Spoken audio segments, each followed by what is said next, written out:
Welcome to the Combat Sports Report. I'm your host, Nick Marcello. We've got a great show lined up for you today. We are talking the CSR Invitational Houston. Caleb Brown calls into the show ahead of his upcoming MCJJ match. Abe Sanchez calls in ahead of his upcoming MMA debut. And last but not least, we are talking TUF. The UFC is back with another season of The Ultimate Fighter. Let's get right into it.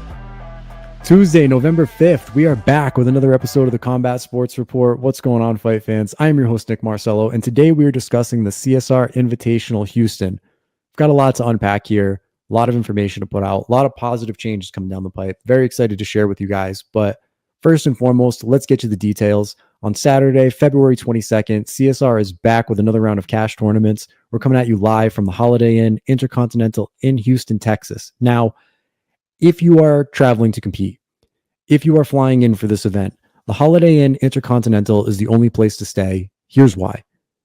They are providing competitors with a free shuttle from the airport to the hotel.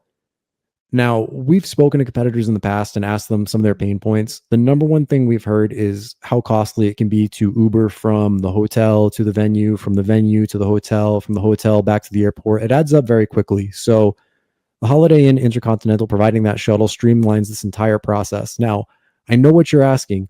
Well, how much are rooms? About $99 a night. Pretty reasonable, but if you're looking for a little added value there, you're going to want to check the description of this video. We have a link to a rewards program. Every point is accumulated towards a free stay, so just make sure you check the link in the description of this video. Click that, sign up. We'll see you there.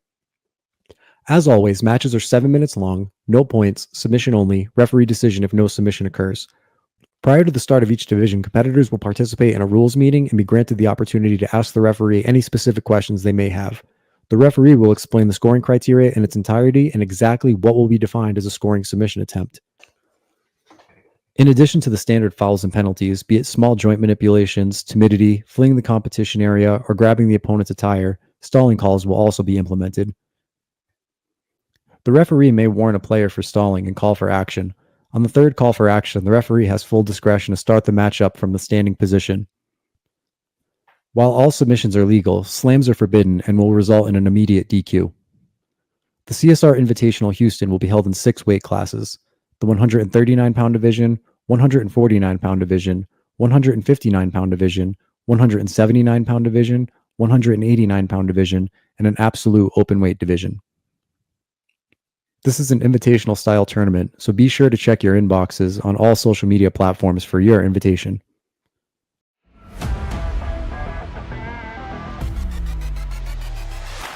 Welcome back to the Combat Sports Report. I'm here with Caleb Brown. Caleb is a CSR Invitational veteran, and today we're talking his match at Main Character Jiu Jitsu. Caleb, how are you doing today?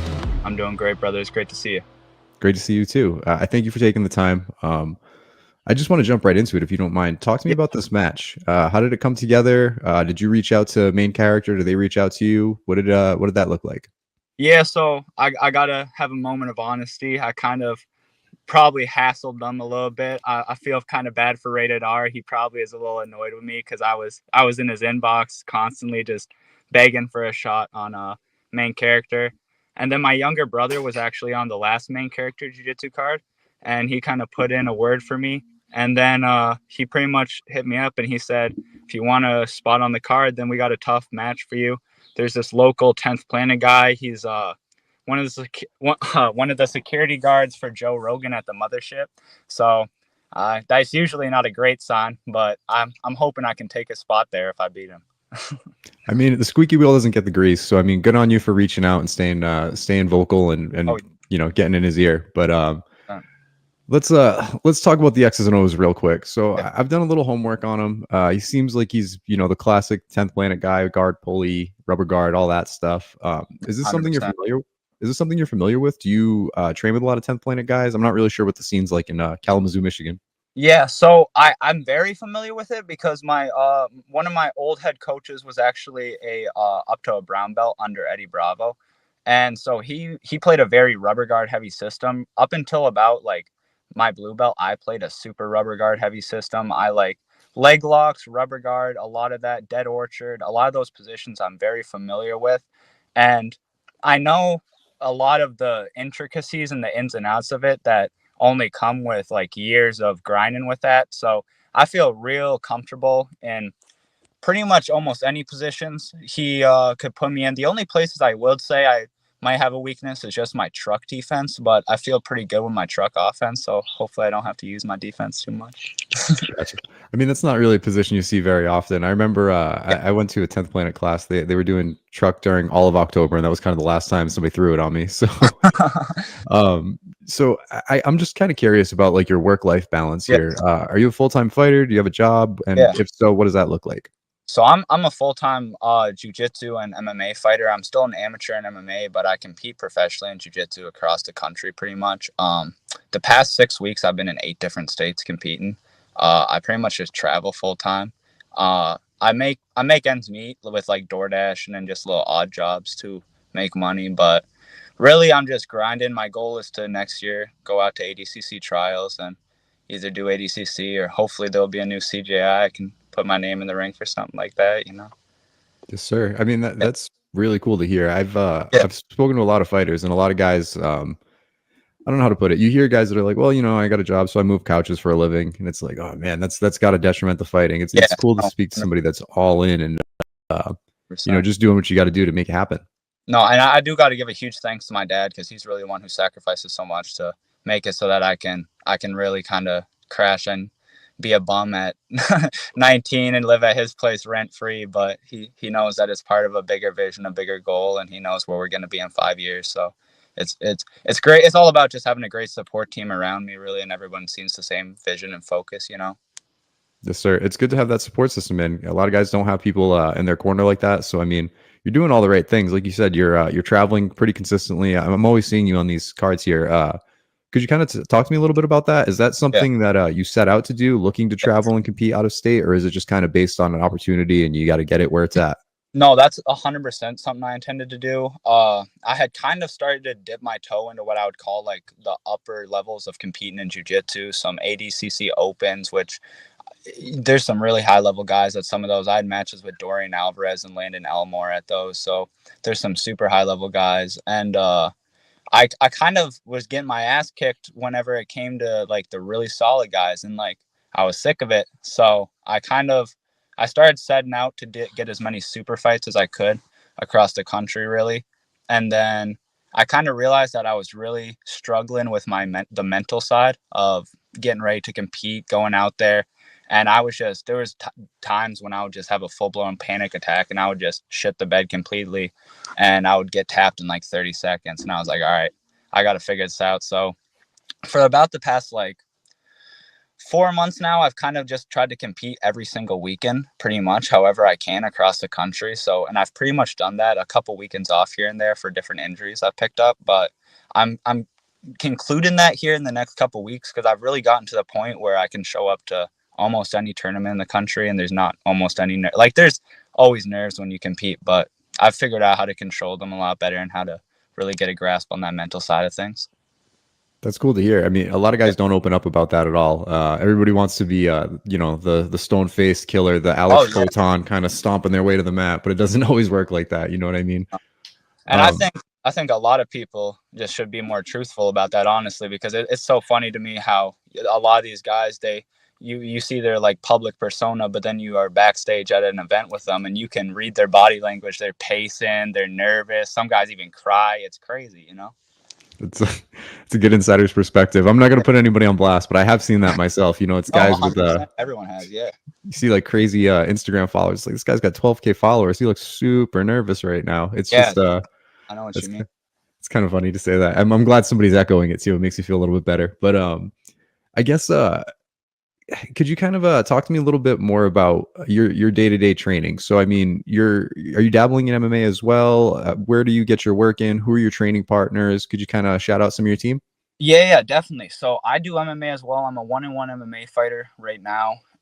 My affiliation is Black Tie Jiu Jitsu, head coach Corey Brown. And then my personal gym I train at is Black Tie Jiu Jitsu Trinity Kalamazoo. That's my dad's gym. He's my head coach, Tristan Brown. But really, I have a lot of people I could thank. I kind of try to travel around the state and train with as much of the state as possible, just because I have the personal belief that like, if anyone, because Michigan's jiu-jitsu can kind of suck, and it's really sucked in the past. So the more that people come together and cross train, the more that we can all become better and really start getting some of these Michigan guys out there winning ADCC, winning worlds, winning some of these major things that we're just not winning right now. So, I mean, shout out 10th Planet Grand Rapids, Chili Jameson. I drop in there almost every Friday for the Killers Club he hosts. And then shout out to my training partners, Jackson, Levi, a lot of those boys. You see them competing about as often as I am. And Levi Finley is one name I can tell you right now. You'll see him. You'll see him on trials or something major here in a couple of years, man, because that kid's special. But absolutely, we got to get him on the show. I feel like he kind of got a raw deal when we were bracketing him. He got Garrett Munson out the gate, and then I forget who he got after that. But yeah we definitely got to get him on the show. I'd like to speak to Levi a little bit more too. Put the bug in his ear. Yeah, no, I'll hit him up. I'm at a Fuji right now coaching that we're both competing at, so I'll definitely hit him up about it today. That actually brings me to my next question. So you've got this Fuji. It's in Indiana, correct? No, this one's in just Paw Paw, my hometown. Oh, okay, gotcha. So this is pretty frequently for you then, right? You're doing the Fuji tournaments. Is that something that you? How do I put this? Are you partial to the brand, or is it just available to you? It's just available, and they let me work so I can compete for free, which is really nice. And shout out Tim Morthland. He runs like the Midwest section of Fuji's. He's a great guy. He's really one of the guys who like made it possible back in the day in Michigan for me to get the experience I needed to get better. Because I would show up to a tournament and I would be like, "Hey brother, just put me in as many brackets as you can. I don't care, adults, kids." And he would put me in 8-9 brackets in the same day, even though he probably wasn't making money on that, just because he cares about growing the sport. So I'll always have love for Fuji's, and if it's right here, 5 minutes away from my house, so I figure I want to keep supporting the local tournaments because I want them to keep returning. Oh, I hear you there. I'm from the Northeast originally, so we used to have the Fuji tournaments. Not the most frequent, but when they would come up, everybody would hop on them just because they're good local tournament, very well run. So it's just kind of funny to hear the same thing a little further west. Yeah. But I guess what is something you'd like the audience to know about you? I feel like a lot of jiu-jitsu guys don't really get a chance to speak, and when they do, you get the Ricky Bobby interview. They're not sure what to do with their hands. So I mean, now's your time, man. What do you want people to know about you? Really, I just want people to know that I really don't think that there's a lot of people who work as hard as I work out there. And I know that sounds like a boring statement, but if you look into it, it's not, because every time you see me compete, you're going to see a completely new version of me. And like, that's not me just shit talking. That's like every time I'm in the gym, I'm trying to reinvent myself. And I work so hard. I train 2 to 3 times a day, every single day. I train with some of the best in the world. I train constantly. So every day I'm in the gym, I'm adding new skills to my game. I'm adding new things to my game. So even if you saw me compete a week ago, I'm not the same grappler I was last weekend. Is the way I'm constantly evolving. And I don't personally think that there's a lot of people that are evolving at the same rate. I think that there is some grapplers out there who can evolve at the same rate as me. And those guys are very high level, but I just don't think that there's a lot of people who are evolving at the same rate that I'm evolving. And really, I would just say, just keep an eye out for me, because if you don't know my name now, I promise that here within the next 2 years on the jiu-jitsu scene to start, you'll see my name. And then 5 years from now on the MMA scene, you'll see my name be doing some big stuff, because I've done striking longer than I've done jiu-jitsu. So I'm a lot better at MMA. I hear you there, man. It's very true. It's hard to keep pace with a guy that's staying active. Like you said, you're competing almost every weekend. So I know it's cliche, but you either win or you learn. So it really is hard to keep pace with a guy who's getting those hard lessons that frequently, or, figuring out what works consistently in competition. So, I mean, you're on the right path. I was kind of hoping that you would let me know who freed the slaves, just out of curiosity. We had a little conversation about that. Nobody was really sure. You were running around. Danny Mullen. So, shout out to the regime. What's the story on that? Everybody was kind of curious. We were doing some Google and we couldn't figure out who Danny Mullen was. So Danny Mullen's like been my favorite YouTuber, and he made a video back in like 2020 where he did he's a jiu-jitsu brown belt himself, but he went to an academy and was a fake black belt. So like an academy brought him as a fake black belt instructor, but he just did some like hilarious stuff and messed with the students and stuff. And it's a great video. I highly recommend anybody check it out. If you haven't, just look up Danny Mullen on YouTube. So I've been one of his biggest fans for like a while now. And then that's one of his pieces of merch right there. And he pretty much, I told him, I was like, "Hey brother, I'm on this big jiu-jitsu card. I'd love to rep your stuff out there. And he gave me the go ahead. So I figured I had to, you know. That's awesome. That's awesome. Yeah. We were kind of curious ourselves. We were like, this has got to be jujitsu related on some level. Or somebody was saying, I forget who it was. They're like, that's a skateboarder, dude. I was like, no, that's Rodney Mullen. You don't know what you're talking about. But just funny, the little conversation starter. I definitely recommend the shirt. If nobody's aware of you for anything else, just being the guy with the funny shirt, man, it helps you stand out. I always try to have something that they're gonna be like, oh yeah, I remember that guy. I mean, it's hard not to, right? Guy shows up in leopard shorts, he pops the top, he's got a funny hoodie when he's warming up. Yes, gotta remember Caleb Brown. But yeah, next time I just gotta avoid the toe hold. Like I said, man, it's either you win or you learn. Super cliche, but I mean, all credit to my opponent back there. He was incredibly tough, you know, man. I came out and I definitely got a pop on his leg with the initial entanglement with the heel hook, but he just toughed it out, and you know, he was the better grappler that day, 100%. I mean, that's how we try and do it. We don't really invite guys that aren't finishing fights. I mean, like I'm sure you know yourself, you're, you know, finishing guys. It's not just a matter of competing, getting decision wins. And like, no, 100%. I think a lot of guys are seeing that too. Like 75% submission rate on the day is absolutely absurd. And it was just pretty good at matchups all the way down the card. So, I mean, we'd like to get you back. We're planning on being in Chicago not too soon. I'd love to see you and Levi on the card. I'd love to be back. I'd love to. And like I said, I'm constantly getting better. So I'm coming out with a whole different version of myself for the next time y'all will see me out there. Can't wait to see it, man. This main character jiu-jitsu match, can you plug it a little bit? It's on Flow Grappling. We're going to run a QR code right about now so guys can tune in. But do you have a promo code? Do you have tickets? What does that look like? Just promo code Brown. I'm 99% sure. I believe I can send you the link for tickets after we're done this call. Yeah. And but other than that, I don't probably got too many people going for me because I'm kind of the out of town guy. I'm kind of ready to go in and be booed, you know what I mean? But that's okay. I kind of like being the bad guy sometimes. So, I feel you there, man. It's good for business when 50% of the people don't like you, you know? Oh yeah, no, 100%. And I just feel like I'm back in high school again, so I feel right at home. Well, I thank you so much for the time. If you guys didn't know, now you know. Caleb Brown, he's competing every weekend. He's going to be on Main Character Jiu Jitsu. We're running the link right here. Stay tuned. We'll be right back.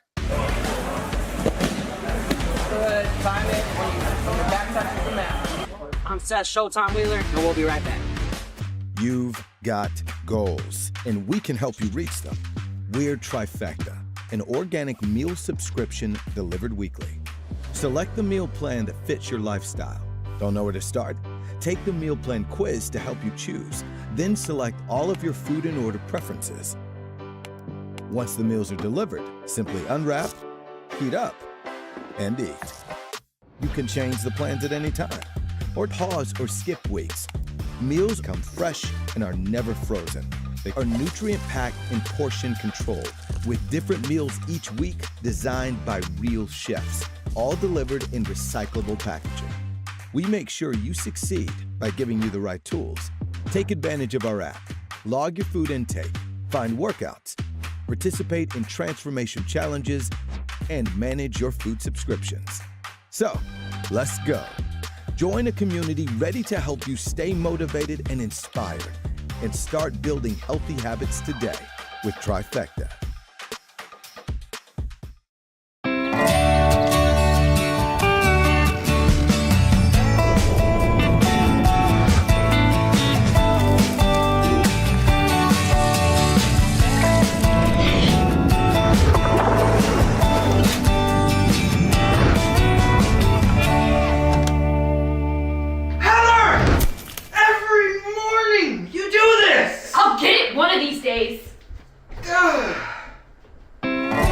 Make every morning a good morning with Black Rifle Coffee. Our coffee club subscription delivers the best coffee in America straight to your door. Whether you're just starting out with boxing or looking to elevate your game, the Hayabusa E1 boxing glove is the perfect glove for you. It's got that double splinted technology that runs on the back of the glove that helps keeps your knuckles and your wrist in alignment. When you slide your hand in, you'll feel a nice silky interior and an ergonomic thumb position. As you strap the wrist, you'll notice a nice adjustable strap which helps put as much tension as you like or as little depending on your preference. On the outside of the glove, you'll notice a sweat-wicking thumb to help keep you focused during your training. So to elevate your game, make sure you check out the Hayabusa E1 boxing glove.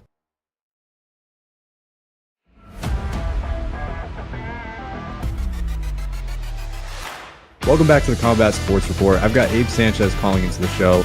Abe's been doing some serious damage on the regional grappling scene, and today we're talking his transition into amateur MMA. Abe, how are you doing today, brother?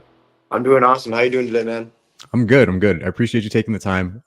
So let's just get right into it. I was super impressed with basically your overall performance, the way you presented yourself all through the Denver Invitational, like a true professional. And I think that comes from all the experience on the grappling scene, but now you're going to be making that transition into MMA. So is this something that you've always wanted to do, or is it just because of the success you've had at grappling?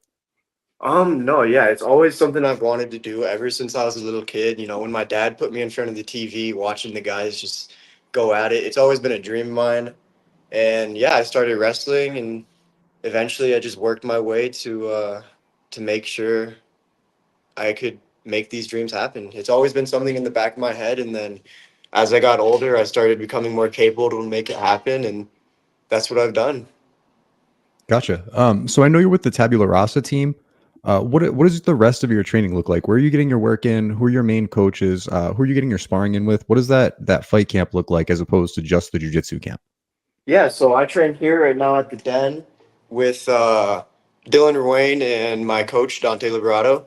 We try to hit, a couple sessions per week. Sometimes we will drive up to Denver and we'll go train up with the guys up there. But it's a lot of MMA training. It's a lot of lifting, a lot of fundamental stuff, just real simple stuff, but just focused on fine tuning everything, Yes, sir. That definitely makes sense. But it sounds like you've got a full schedule here. You're doing strength and conditioning. You're doing the MMA training. You're definitely getting in your grappling. So I guess could you kind of talk to me a little bit about your work-life training balance? Are you a student? Do you work a full-time job? Is this all you do? What does that look like? Yeah, so I think as a fighter, we can't necessarily work a full 9 to 5. I think working as little as you can while still getting the bills paid is the most important part.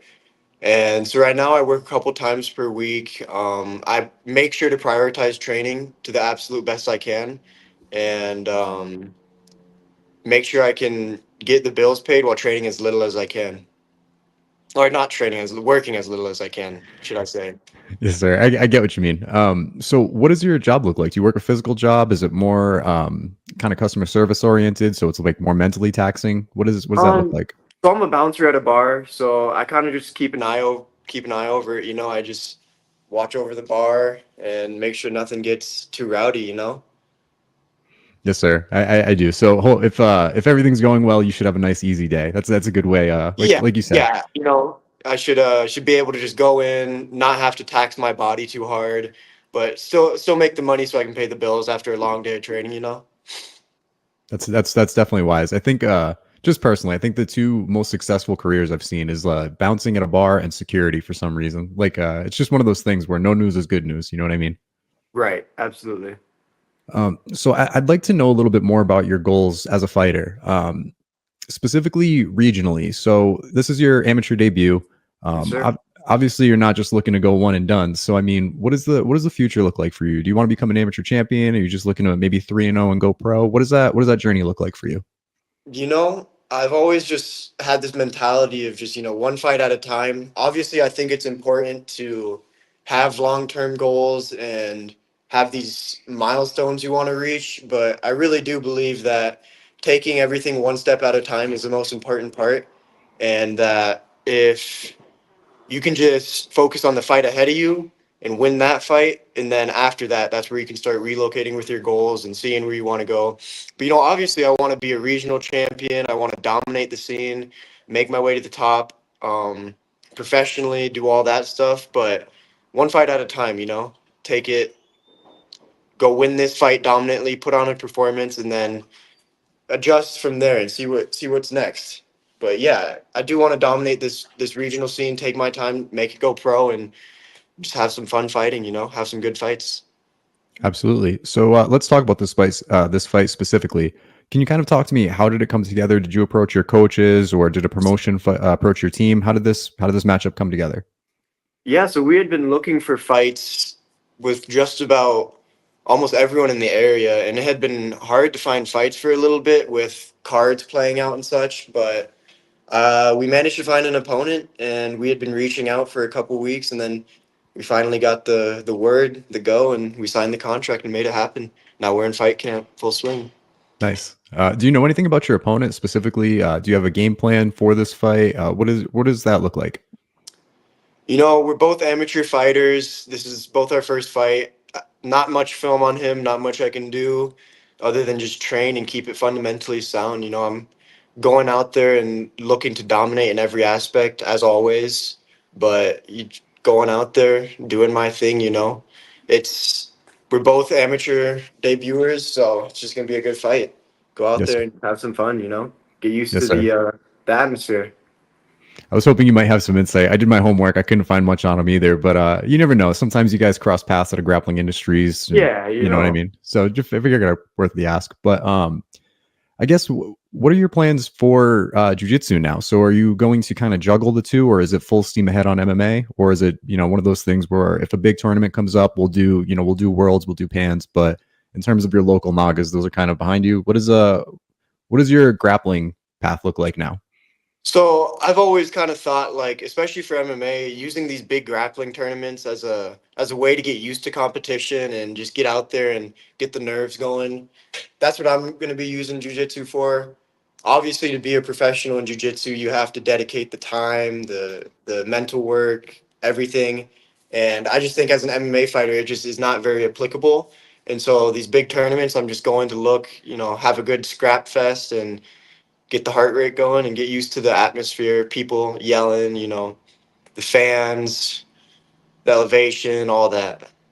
Yes, sir. So it sounds like the priority is MMA moving forward. It's kind of Absolutely. nice. So I guess my next question would be big picture here. Some guys want to be coaches at the end of the day. Some guys want to be UFC champions. Some guys are just looking to take it as far as they possibly can. So I mean, like you said, obviously you look one fight at a time, but I mean, you're obviously setting out on this path with some big goals here. So what does the future hold for you? Do you want to be a coach? Do you want to be a pro fighter? Are you looking to be a UFC champion? What does that look like? I absolutely want to be a pro fighter. I'm going to break my way into the UFC, do my run there, have some fun fights, just, throw some crazy stuff. Whatever happens in the UFC. There's constantly tides changing. Things are always here and there. To be a champion would be fucking awesome, and that's never out of picture, but it's also not the main priority right now because there's so many little steps you have to take. But long term, I think when I'm done and out of the game, I want to open up a performance institute here in the Springs for athletes to go to, and have a recovery performance institute after I put my time in the game. Have some good fights, climb the ranks as high as I can climb them, and then see what happens from there. That's a great idea. I mean, the recovery is it's almost a new thing that guys are focusing on, but it's definitely needed. I've been seeing a lot more posts of guys in the inflatable boots and arms, just kind of, Yep. chilling, trying to get the circulation back going. So, where are you doing your recovery now? Do you have a place that you go to, or are you just kind of doing it all on your own? We kind of do self-guided recovery, yoga, sauna, steam room. I do a lot of that stuff. I try to do 2 classes of yoga per week just at my house, stretch every day, this and that, just small steps.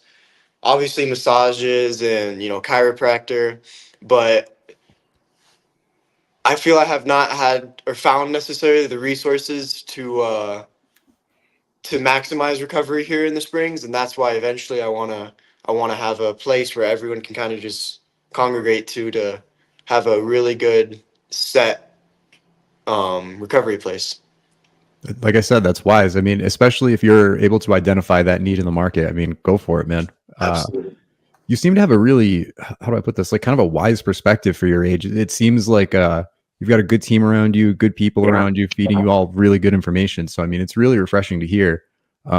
In terms of watching your fight, where can people hit you up for tickets? Where can we watch the pay-per-view? Do you have a promo code? Let's help you out, man. Let's plug some stuff. Yeah, so Sneaky Snake dash MMA is on my Instagram. I'm constantly posting on there. I have the link posted on there. You can go down to the little barcode and you can scan that and it'll bring you to the ticket link. And yeah, I'm just, constantly posting Sneaky Snake MMA, my main account Sneaky Snake Sanchez, and that'd be the best place if you want to buy tickets where you can find. Gotcha. We'll run a QR code right about now so we can make sure guys will get that right away, right through you. But Abraham, I thank you for the time. Now the floor is yours. If there's anything you'd like to say, anything you want the audience to know about you, any shout outs, anything like that, now's your time. Yeah, just shouting out the Den, obviously. This is a place that has helped me tremendously. Something you said, like the community around me, that's something we're so focused on here, is cultivating a good community to help uplift us as athletes, but not only as athletes, as men. We're doing everything in our power to just become the best versions of us as we can. And I feel that we have so many resources from people in the community to help uplift us and make it where our training can just be as smooth as possible. And I feel like that some gyms maybe like that aspect. Maybe it's just training or it's just this, but we really try to bring everything in and not just be a fight gym, but a community.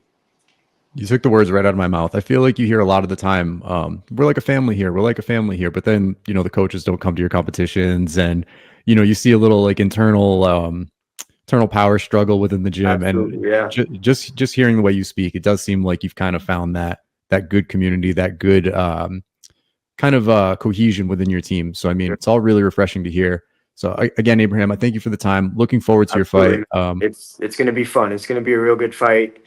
The fans can expect some action. They can expect some crazy stuff being thrown, and it's just going to be a real good fight. That's what I promise to deliver to the fans every time, is just my 100% just dialed in focus to provide a good fight. Win, lose, you can't really control the outcome, but what you can control is just letting them fly and having some fun out there. Absolutely. Guys, we got a performance-based guarantee. He's going to go out there and send it. I'm looking forward to it. Hit him up. Get your tickets. Sneaky Snake MMA. Like I said, we're going to run a QR code right here. But Abraham, again, thank you for the time. I appreciate it. Sir. Guys, we'll be right back.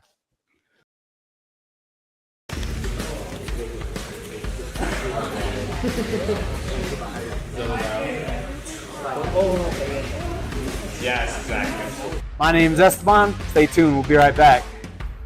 Whether you're just starting out with boxing or looking to elevate your game, the Hayabusa E1 boxing glove is the perfect glove for you. It's got that double splinted technology that runs on the back of the glove that helps keeps your knuckles and your wrist in alignment. When you slide your hand in, you'll feel a nice silky interior and an ergonomic thumb position. As you strap the wrist, you'll notice a nice adjustable strap which helps put as much tension as you like or as little depending on your preference. On the outside of the glove, you'll notice a sweat wicking thumb to help keep you focused during your training. So to elevate your game, make sure you check out the Hayabusa E1 boxing glove. Right now. Tell me who you are, get in the car. Right now. Watch out, back out, wait up, my wake up, stay up, they gon' get it, they gon' take us, raise up, we got color, they try and gray us, you are now listening to the greatest. Right now, tell me who you are, get in the car, right now, you to the stars, I want it all, right now, tell me who you are, get in the car, right now, you to the stars, I want it all, right now, tell me who you are, get in the car, right now, you to the stars, I want it all, right now.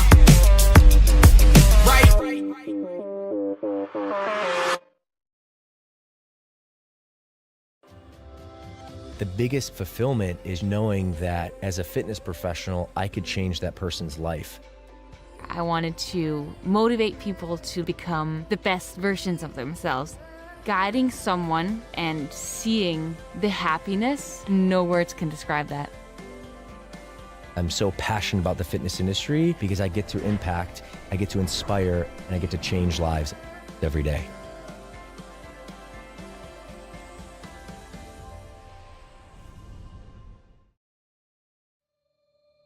You know who you are and who you want to become. Uncertainty and failure stand before you. the biggest obstacle is you. How do you handle adversity? How many times can you fall and still pull yourself back up?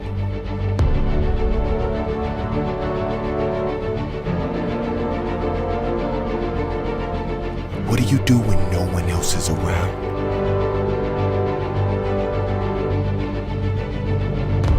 What do you do when you get tired, unmotivated, when you don't feel like it?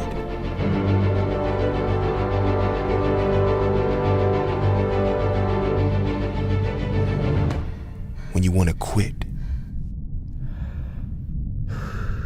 Do you take a breath and focus?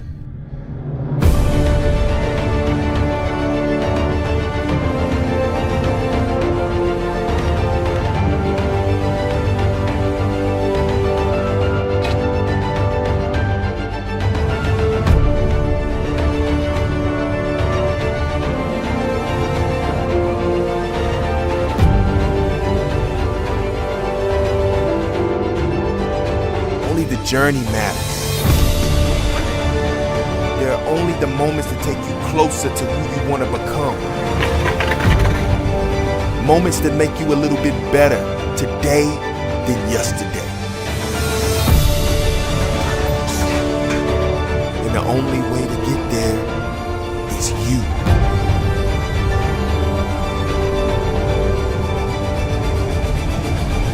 Are you up for it?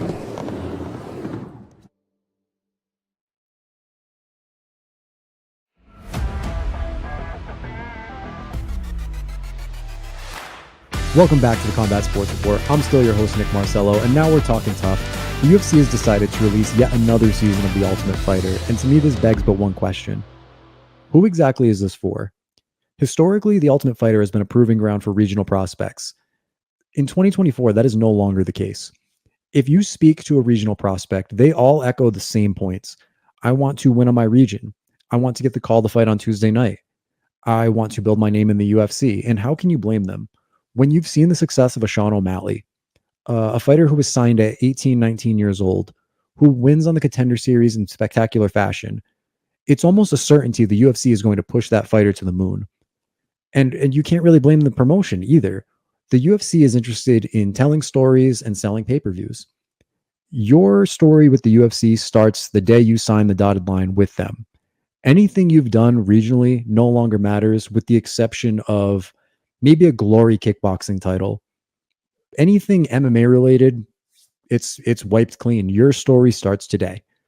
So naturally, they're going to be interested in a young kid with a huge upside and a big mouth.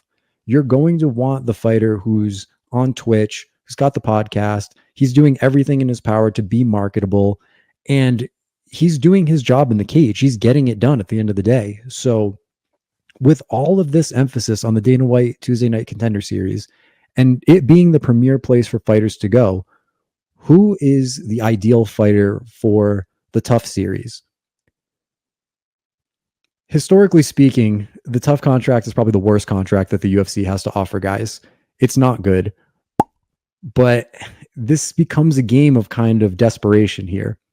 The UFC is well aware that there are a litany of fighters who have established themselves as the top dog in their region. Guys like Rico DeShulo, guys who have fought on The Ultimate Fighter recently, guys who may not be able to get a fight in their hometown because everybody knows they're the top dog, guys who have fought for a Bellator, guys who have fought for a PFL, guys who just never signed with the UFC exactly for whatever reason. There's nowhere left for them to go.